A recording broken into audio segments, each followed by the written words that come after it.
প্রিয় দর্শক, সূত্র মারফত যেটি খবর পাওয়া গিয়েছে, অনির্দিষ্টকালের জন্য বন্ধ হতে চলেছে বেসরকারি বাস সংস্থা।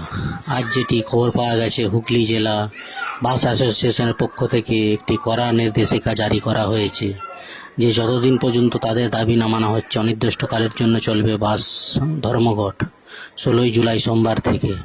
ওনাদের দাবি দীর্ঘদিন ধরে ছিল জেলা প্রশাসনের কাছে এবং দপ্তরে, যে বাসের রুট আলাদা হবে এবং টোটো অটোর রুট আলাদা হবে, কিন্তু আশারূপ ফল ওনারা পাচ্ছে না। বারবার আশ্বাস দেওয়া হয়েছে, কিন্তু তারপরেও কোনো রকম ওদের ফলস্বরূপ ওনারা কোনো ব্যবস্থা পায়নি। তাই বারবার টোটো দৌড়াতে, ওনাদের বাস চালাতে খুবই অসুবিধা হচ্ছে।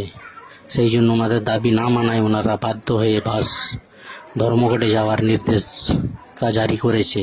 সমস্ত বাসেই দেখবেন এখন স্টিকার লাগিয়েছে হুগলি জেলা বাস অ্যাসোসিয়েশন তথা আরামবাগের সমস্ত বাস 16ই জুলাই অর্থাৎ সোমবার থেকে থাকছে অনির্দিষ্টকালের জন্য বন্ধ, এবং আরামবাগ বাস অ্যাসোসিয়েশনের পক্ষ থেকে নির্দেশিকা জারি করা হয়েছে এবং যে সমস্ত বাসের যাত্রী ছিল তাদের কাছে ক্ষমা প্রার্থী, ওনারা অনির্দিষ্টকালের জন্য বন্ধ।